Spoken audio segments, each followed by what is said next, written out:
Merhabalar sevgili dostlar, hoş geldiniz. Bir gün ara verdikten sonra günlük astroloji yorumlarımıza bugünle devam ediyoruz. Bu akşam 7 Nisan Cuma ve çok da güzel bir akşamdayız. Fakat biz 8 Nisan Cumartesi gününü konuşacağız. Ondan sonra da önümüzdeki hafta ile ilgili sufleler vereceğim size. Çok güzel, şanslı bir hafta geliyor. Şimdiden de müjdesini vermiş olayım.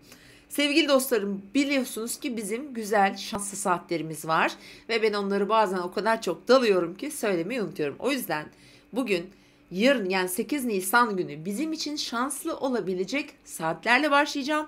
Sonra da çok güzel açılarımız var dedik. Onlarla devam edeceğiz. Ama bu akşam Venüs'ün Neptün'le olan sekstili ve akşam saat 8-9 sıraları 11-12'ye kadar da geçerli Ay Mars üçgeni var. Bu enerjik, dinamik, enerjimizi, motivasyonumuzu yükselten, kendimizi iyi hissettirecek bir açı. Sabah saatlerindeki formattan tamamıyla çıkmış olmanız lazım.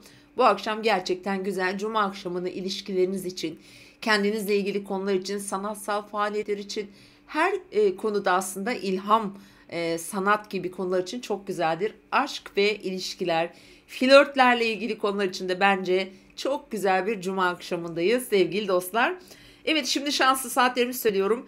Sabah 10.50, 11.55'te cumartesi gününün ilk şanslı kıymetli bir saati arkadaşlar. Diğer saatimiz 18.20, 19.25 aralığında akşam saatlerine denk geliyor. Şahane bir yemek, şahane bir akşam sofrası sevdiklerinizle mesela çok keyifli olabilir. Son saatimizde yine 00.58, 01.54. Tabii ki bu 9 Nisan'a geçtiğimiz saatler oluyor. Yani pazar gecesine geçtiğimiz saatlerde oluyor.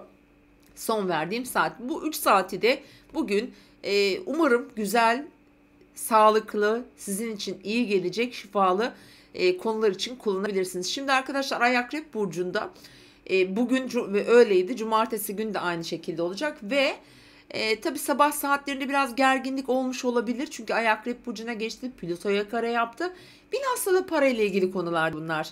Biraz gerginlikler, biraz daralma, sıkışma, egosal durumlarda biraz baskı altında hissetmiş olabilirsiniz. Ama dediğim gibi öğleden sonra ve akşam saatleri güzel. Peki cumartesi günü neler var gökyüzünde? Güzel açılarımız var ama biraz stresli açılarımız da var. Yani bugüne göre cumartesi günü biraz daha sabah saatleri fena değil bu arada. Sabah 08-10 aralığı diyeyim. Biraz mükemmele yakın bir saat bu arkadaşlar. Merkür Mars sekstili var. Bu bizim için harekete geçme zamandır. Mesela bu saatlerde önemli bilgiler alabilirsiniz. Bunun için harekete geçebilirsiniz. Aynı zamanda size gelmesini beklediğiniz bir takım mesela haberlerle ilgili de bu saatlerde bence güzel gelişmeler olabilir. Aynı zamanda düşüncelerimizi, fikirlerimizi gerçekte, realiteye dökmek için yani harekete geçmek için de zihinsel olarak ciddi güzel bir performans verir sevgili dostlar. Gene bunlar parayla ilgili yine olma ihtimali çok yüksek. Şimdi gelelim cumartesi gününün diğer açılarına. Evet, biraz sıkıştıracak saat 15.55 16.55 Ay tam Uranüs'ün karşısından geçiyor.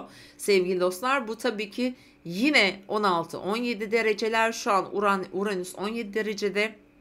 Biliyorsunuz bizim için 16-17 dereceler biraz can sıkıcı bugünlerde, yani bu yıl içerisinde böyle olacak. O yüzden böyle sürpriz, beklenmedik gelişmeler olabilir. Bunlar para olur, finansal konularda daha çok olacaktır. Heyecan yaratacak durumlar olabilir. Belki sosyal medyada herhangi bir konu duyabiliriz. Türkiye'nin gündeminde önemli konular var. Mesela işte İsveç'le ilgili son gündemlerimiz var. Onun dışında dünya genelinde mesela ses getirecek gerçekten olaylar var. Mesela İtalya ile Fransa ile yine bir gergin durumlar oldu. Buna benzer konularda olma ihtimali var tabii ki ama genel itibariyle biraz topraklarla ilgili sanki yağış veya hafif böyle sarsıntıların artabileceği saat açıkçası, öyle saatleri. Evet, diğer saatimiz akşam 18.26, 19.26, gece 22.50, 23.50. Bunlar biraz stresli arkadaşlar. Bakın çok önemli, sizin için önemli ya da diyelim hani Konuları görüşmek, konuşmak için veya birilerine aktarmak için çok cumartesi akşamını tavsiye etmiyorum.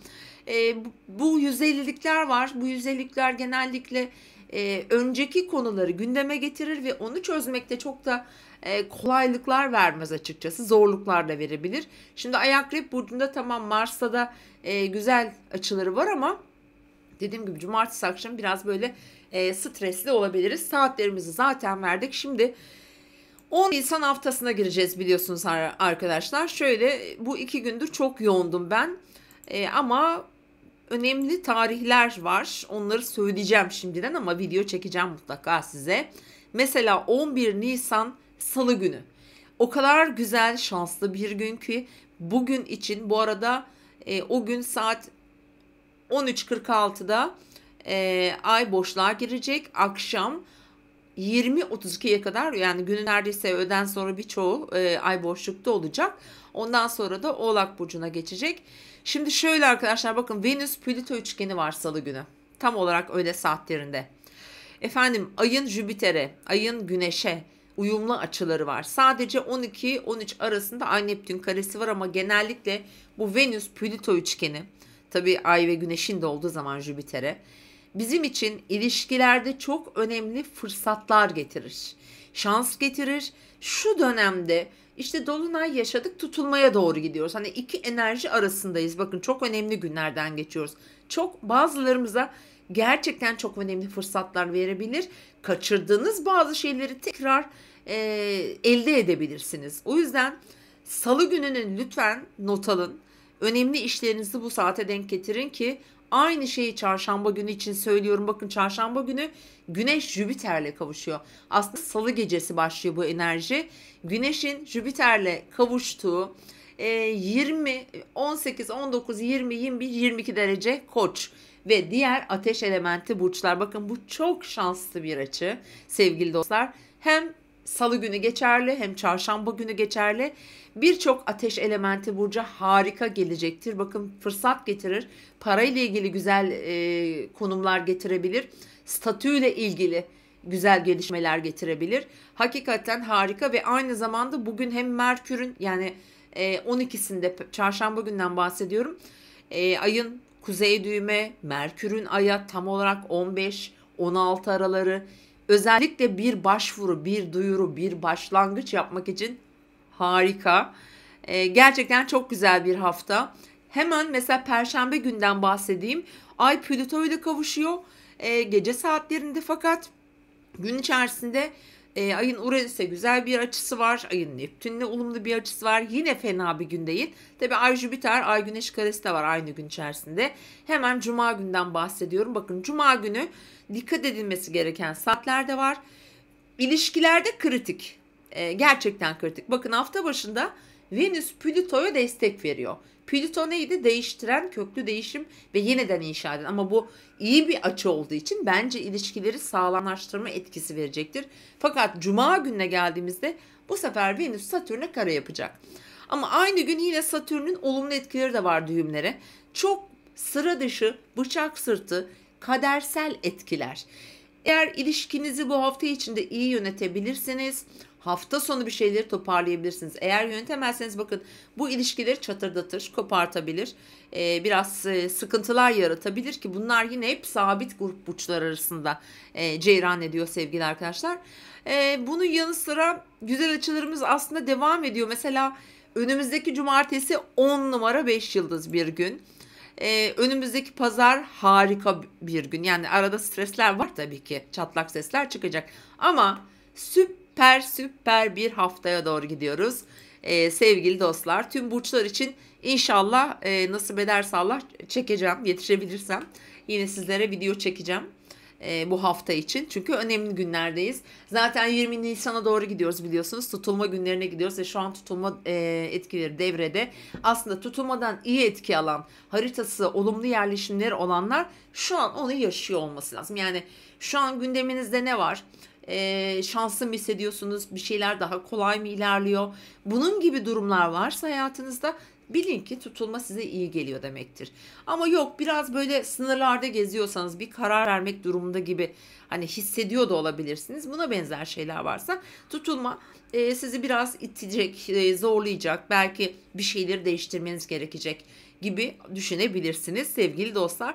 Yani ateş elementi burçlar gerçekten güzel. Koç, aslan, yay ve oralarda yerleşmeniz varsa mutlaka şu an zaten hayatınızda bence bir şeyler yolunda gidiyordur. Bu arada gerçekten yaylar, ikizler, maşallah diyelim, şu an aslında başakları da katabiliriz. Güzel etkiler alıyorlar gerçekten gökyüzünden.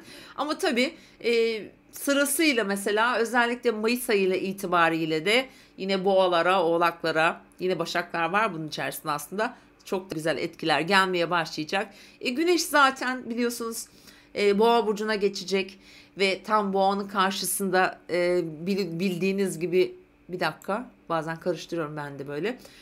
Boğa'nın karşısında Akrep var. Yine akrepler için bence güzel, özel bir dönem gelecek.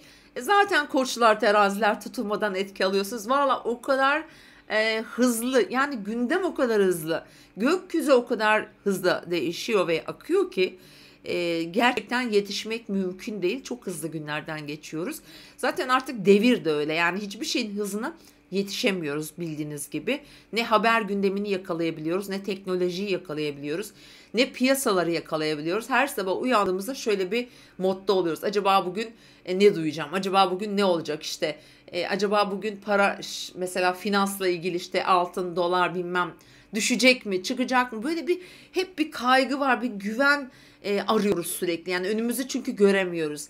Ama bu tutulmalar yani esnasında bunların olması normaldir. Bir şeyler, inanın, sakinleşecek, yoluna girecek. Çok da güzel olmaya doğru gidecek. Merak etmeyin sevgili dostlar. Evet arkadaşlar, bugünlük benden bu kadar. Yarın yine kısmetse görüşeceğiz. İzlediğiniz için, değer verip takip ettiğiniz için teşekkür ediyorum. Ve yeniden söylüyorum, aramıza gelen arkadaşlar, yeni gelen arkadaşlar hoş geldiniz. Lütfen beğenmeyi, eğer abone değilseniz de abone olmayı unutmayın diyorum. Hoşça kalın, şimdilik benden bu kadar.